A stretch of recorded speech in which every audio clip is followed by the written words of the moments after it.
성경을 닫고 앞으로 가자. 뒤를 돌아. 자, 나를 봐주세요. 설교를 할 거예요. 뒤돌아보려고 있지 말고 나를 봐주세요. 비가 와서 그런지 어두컴컴하네요. 네. 그죠? 네.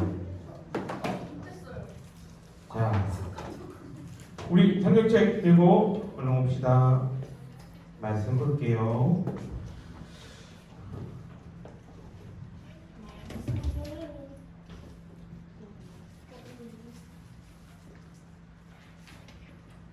자, 다 준비됐나요? 네. 선생님들 준비됐는데 애들은 준비 안 됐어요. 보고 대답을 해주든가. 자, 민수기 오늘 말씀 민수기 25장 6절에서부터 13절. 민수기 25장 6절에서부터 13절까지의 말씀입니다. 민수기 어디 있나요? 기다려. 네, 구약성경 민수기 25장 6절에서부터 13절까지의 말씀입니다. 목사님 가진 성경으로는 239페이지 정도 있는 것 같아요. 민수기 25장 6절에서부터 13절까지의 말씀. 다 찾았죠? 유초등부에서 했던 얘기 여기서 또 해야 돼요? 더우니까는 입이 없어졌어요? 다 찾았죠? 네, 25장 6절에서부터 13절 한 절씩 번갈아 가면서 읽겠습니다. 제가 먼저 읽을게요. 이스라엘 자손의 온 회중이 회막문에서 올 때에 이스라엘 자손 한 사람이 모세와 온 회중의 눈앞에 미디안의 한 여인을 데리고 그의 형제에게로 온지라. 제사장 아론의 손자 아들 방스가 보고 회중하고 창을 들고 그 이스라엘 남자를 따라 그의 막사에 들어가 이스라엘 남자와 그 여인의 배를 꿰뚫어서 두 사람을 죽이니 연병이 이스라엘 자손에게서 그쳤더라. 그 연병으로 죽은 자가 24,000명이었더라. 여호와께서 모세에게 말씀하여 이르시되 제사장 아론의 손자 엘레아사의 아들 비느하스가 내 질투심으로 질투하여 이스라엘 자손 중에서 내 노를 돌이켜서 내 질투심으로 그들을 소멸하지 않게 하였도다. 그러므로 말하라. 내가 그에게 내 평화의 언약을 주리니 그와 그의 후손에게 영원한 제사장 직분의 언약이라. 그가 그의 하나님을 위하여 질투하여 이스라엘 자손을 속죄하였음이니라. 죽임을 당한 이스라엘 남자 곧 미디안 여인과 함께 죽임을 당한 자의 이름은 시므리니 살루의 아들이요 시므온인의 조상의 가문 중 한 지도자이며 죽임을 당한 미디안 여인의 이름은 고스비이니 수르의 딸이라. 수르는 미디안 백성의 한 조상의 가문의 수령이었더라. 네, 미안해요. 13절까지인데. 네, 한 주간 잘 지냈어요? 네. 선생님들 말고 왜 너희들은 이 궂은 날씨에서 그렇게 텐션이 좋니? 너희들 다 이니? 아니야? 아까는 대답 다 잘하다가 왜 물어보니까 대답을 안 해요? 네. 오늘은 이렇게 비가 많이 오는데 지난주에 날씨 어땠어요? 더웠어요. 굉장히 더웠죠? 네. 제가 뉴스 보니까 월요일날 그러니까 7월 3일날 어떤 뉴스가 나왔냐면 지구가 가장 더웠던 날이 월요일이었다고 합니다. 그 이전까지 지구의 최고 평균 기온이 몇 도였을까요? 40도. 평균이에요. 10도 아니에요. 20도. 20도 아니에요. 8도 아니에요. 14도 아니에요. 4도 아니에요. 너무 낮은 거 아니에요? 4도면? 16.92도. 이게 가장 높은 여태까지 가장 높은 기온이었다고 이야기를 하는데 3일날 월요일날 몇 도를 기록했을까요? 20도요. 아니에요. 그렇게 평균인데 그렇게 높게 올라가면은 거의 남극 북극은 다 녹는 수준이죠. 조금 올라갔어. 조금 얼마 올라갔을까요? 18도 아니에요. 19.3도. 17.01도까지 올라갔대. 그런데 방금 전에 얘기했듯이 평균이잖아요. 평균인데 이 정도 거의 1도 가까이 올랐다는 것은 그만큼 온도가 많이 상승했다는 거예요. 그래서 지난주 월요일 날이 지구에서 가장 지구가 더웠던 날로 기록이 되었다고 합니다. 1년 1년 지나가면서 이제 날씨들이 점점 이상해지는 것 같아요. 진짜 주님이 다시 오실 날이 다 되어서 그런지 장마나 더위나 추위나 이런 것들이 옛날보다 더 강해지고 더 이렇게 세지는 모습들을 볼 수가 있습니다. 이렇게 점점 힘든 세상을 이제 다가오고 있는데 이 세상을 좀 더 오래 살아야 할 여러분들은 어떤 마음과 생각을 가지고 살아가고 있습니까? 내가 2주에서 3주 지금 설교를 계속 인물 설교를 하고 있어요. 근데 맨 처음엔 누구를 했죠? 그렇죠. 상갈. 두 번째 지난주였다? 다니엘 아니에요. 그 친구. 네, 새 친구 이름 뭐예요? 사대랑 메사가 아벤누고. 그렇죠. 사dar과 메사가 아벤누고. 네. 새 친구에 대해서 얘기했고 그러면 오늘은 누구에 대해서 이야기를 할까요? 날 보면 안 되죠? 성경에 나오죠? 누구야? 그쵸. 비느하스라는 사람에 대해서 이야기를 할 겁니다. 내용에 들어가기에 앞서서 오늘까지 3주 동안 동일하게 이제 인물에 대해서 설교를 하는데 공통점이 한 가지 있습니다. 혹시 이 삼갈, 그 다음에 사dar과 메삭과 아벤누고 또 비느하스 이 세 부류의 사람들을 보고 공통점이 뭘까요? 무명. 오, 역시 쿠폰 안 걸기 잘했네요. 쿠폰을 걸려고 얘기했는데 벌써 답이 나왔어요. 오, 그쵸? 그렇게 유명하지 않은 그러한 사람들이 이 삼갈이나 다니엘 새 친구나 오늘 얘기에 나오는 비느하스라는 사람들입니다. 성경에 많은 인물들이 등장을 하는데 이 세 부류는 그렇게 큰 비중을 차지하지 않고 있다는 거예요. 근데 왜 내가 이런 사람들만을 소개를 할까요? 당연히 의도가 있어서 이 사람들을 소개를 하는 거겠죠. 여러분들에게 잘 알려주지 않은 이 성경 인물들에 대해서 소개하는 이유는 내가 한 프로를 보면서 조금 예능 프로를 보면서 느낀 게 있어서 그래요. 이 프로그램을 근데 내가 단 한 번도 처음부터 끝까지 풀로 다 본 적이 없어. 언제나 유튜브에 이제 잘려있는 편집본 이런 걸로 보는데 그것만 봐도 되게 유익한 프로라고 생각이 듭니다. 뭐냐면 유퀴즈 on the 블록입니다. 알아요? 이거 봐요 여러분? 대답을 안 해요. 가요. 안 가요. 우리 친구들 선생님들 대답하지 마요. 너희들한테 나는 관심이 없단다. 우리 친구들은 어때요? 봐요? 이 프로? 안 봐요? 뭐 유튜브라도 본 적 있어요? 유튜브도 안 봐요? 뭐라고요? 가요. 유튜브로는 보죠. 나하고 비슷할 거라 생각해요. 유튜브로 이렇게 잘려 있는 것들을 이렇게 볼 건데 여기 누가 나와요? 유재석. 아니 주인공 말고 주세요요. 그 다음 두 명 말고 유명한 사람들 또 일반인들. 그쵸. 일반인들이 나오게 되죠. 유명한 사람들도 나오긴 하지만 그냥 유명하지 않은 일반 사람들도 나와서 자신의 직업이나 뭐 이런 신념에 대해서 이야기를 합니다.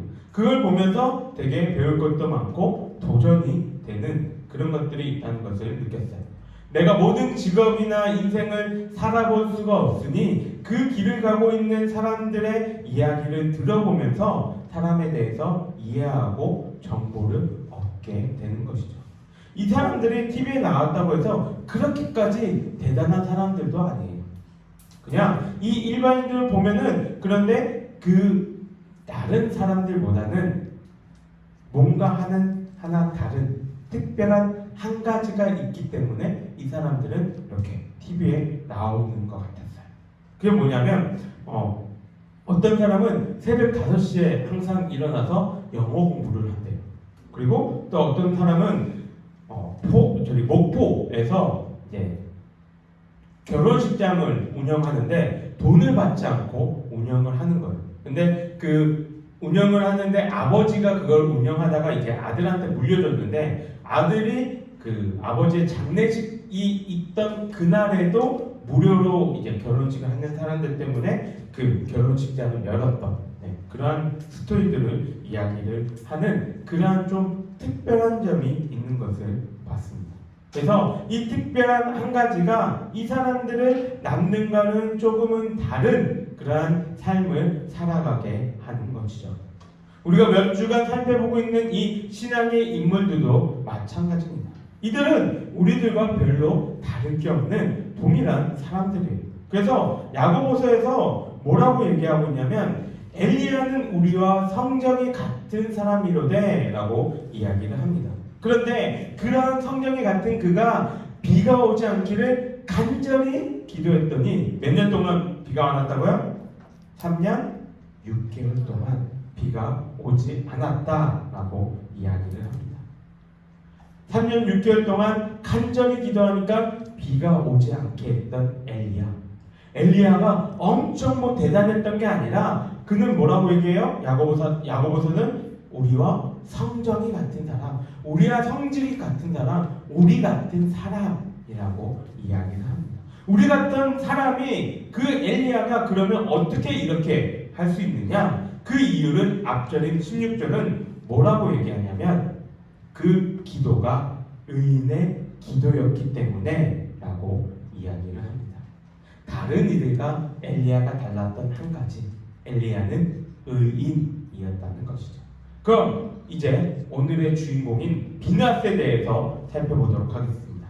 비나스는 다른 사람과 다른 그 특별한 한 가지가 무엇이었는지 우리 살펴보도록 할게요. 먼저 이 상황에 대해서 우리가 이해를 해야 이 비나스의 사건을 이해할 수 있기에 상황 설명을 먼저 하겠습니다. 이스라엘이 출애굽한 이후에 이 여리고 맞은편에 모압 평지에 시딤이라는 곳에 있을 때의 일입니다. 여기가 사해이고 여기가 시딤이고 여기가 여리고고 여기가 예루살렘이에요. 그리고 여기가 갈릴리 호수고요. 이런 여기 여리고에서 이렇게 건너간 요단강을 건너서 시딤이라는 평야에 거하고 있을 때죠. 자, 이스라엘이 요단강을 그 여리고를 멸망시키고 요단강을 건너서 갔다라고 얘기를 하고 있는데 이때 당시에 기록을 보게 되면 이스라엘이 요단강을 건넌 것과 여리고를 멸망시킨 것 때문에 이 주변에 있었던 이 많은 나라들에게 어떠한 상황이 되었냐면 경계의 대상이 되었었습니다. 그리고 이스라엘뿐만 아니라 그들의 신의 능력 또한 엄청나다라는 소문이 돌고 있었어요. 왜냐하면 이 이스라엘이 요단강을 이렇게 건넜을 때에 그 시기가 언제라고 얘기하냐면 봄이라고 이야기를 합니다. 그때 요단강의 봄을 보면은 물이 이렇게 돼요. 요단강 건기, 그러니까 봄 시대 봄의 때에는 그 폭이 30m 그리고 깊이가 1m 정도밖에 되지 않아요.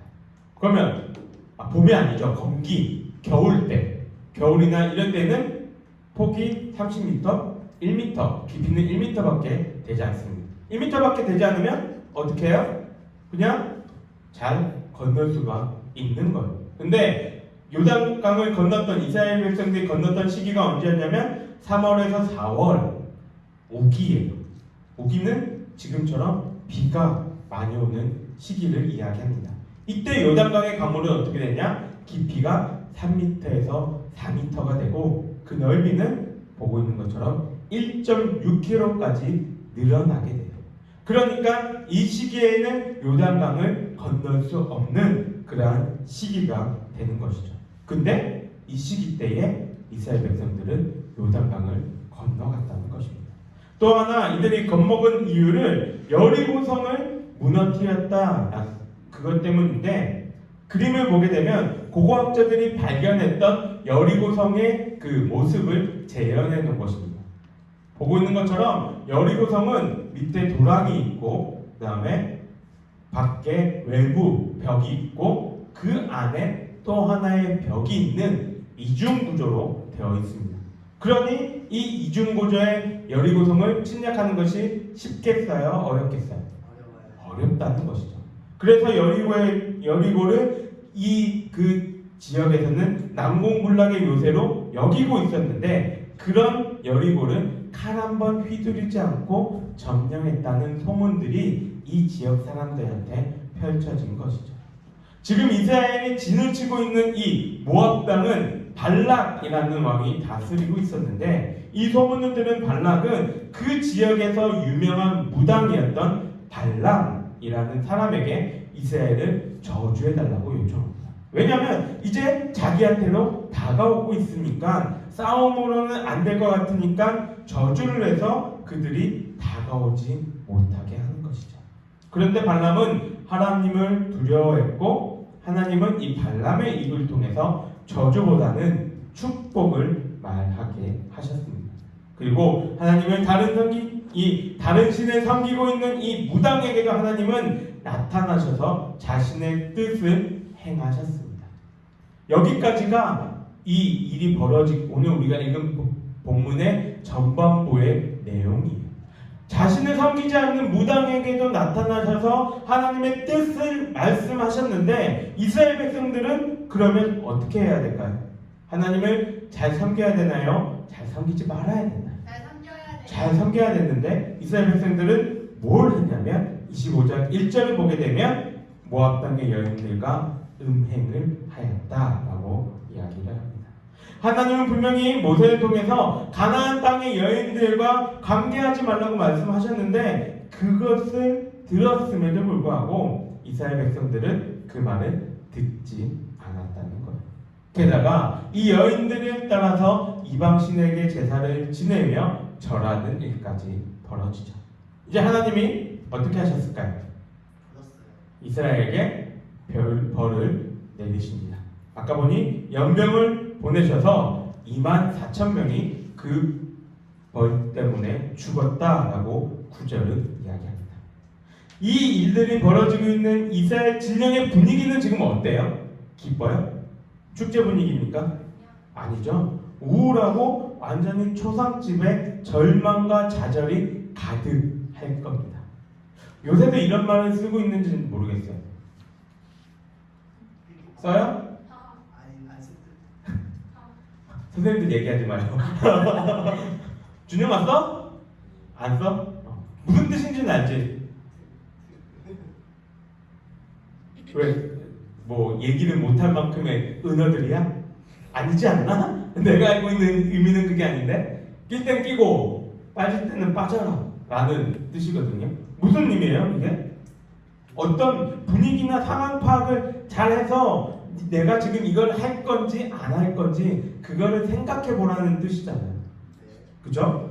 본문에 근데 지금 이 완전히 가라앉은 분위기에서 본문에서는 어떤 일이 벌어지냐면 이스라엘의 한 남자가 미디안 여인을 데리고 자신의 막사로 들어가는 일이 벌어집니다. 지금 뭐 때문에 이스라엘 백성들에게 연병이 내려가지고 24,000명이 죽었어요? 뭐 때문에? 이스라엘 백성들이 모압 여인과 음행했기 때문에 그것 때문에 지금 24,000명이 죽어나간 그런 상황인데 그 상황 속에서도 이 이스라엘의 한 남자는 이 지도자라고 하는 이 사람은 분위기 파악 못하고 또 음행을 하려고 모압 여인을 자신의 막사로 데리고 들어간 것입니다. 그때 누가 일어나나요? 오늘의 주인공인 비느하스가 일어납니다. 비느하스는 아론의 손자였는데 창을 들고 일어나 막사로 들어가서 두 사람을 죽였더니 연병이 멈췄다라고 성경은 이야기합니다. 이 일에 대해서 하나님이 뭐라고 말씀하시냐면 13절에 이렇게 말씀하십니다. 그가 그의 하나님을 위하여 질투하여 라고 말씀하세요. 하나님은 오늘 본문에서만 질투라는 단어를 4번 사용하셔가지고 얼마나 우상숭배를 싫어하시는지 음행을 하는 걸 싫어하시는지에 대해서 말씀하십니다. 자신이 받으셔야 할 그 영광을 다른 곳에 주는 그 모습을 하나님은 너무나 싫어하셨다는 거예요. 비느하스는 하나님의 이 마음을 알았던 거예요. 비느하스가 다른 사람들보다 달랐던 한 가지의 특별한 점, 하나님의 마음을 알았다는 겁니다. 하나님이 질투하고 계심을 알았기 때문에 그 행동을 또다시 반복하고 있는 시므리에게 가서 제재를 가한 것이죠. 그럼 비느하스는 어떻게 하나님의 마음을 알았을까요?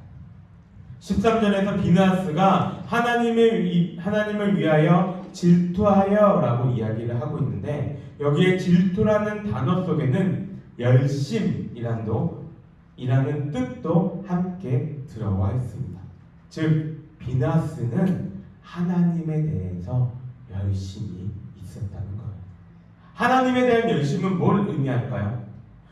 이성 친구들, 사귀어본 친구들은 알 거예요. 처음 사귀면 어떻게 해요? 그 친구에게 내가 맞추기 위해서 이것저것 열심을 다합니다. 아침에 일어나기 싫은데도 데이트가 있으면 일찍 일어나고, 집에만 있으면 잘 씻지도 않는데 데이트하려면 깨끗하게 씻고 나가고. 마찬가지예요. 하나님을 하는 열심은 그 대상이 좋아하는 것, 기뻐하는 것을 알기 위해 노력하고 그 점을 알았다면 그대로 행동하는 것을 이야기합니다. 비느하스는 이러한 열심이 있었다는 거예요. 저와 여러분에게도 하나님을 향한 이 열심과 질투가 있기를 바랍니다.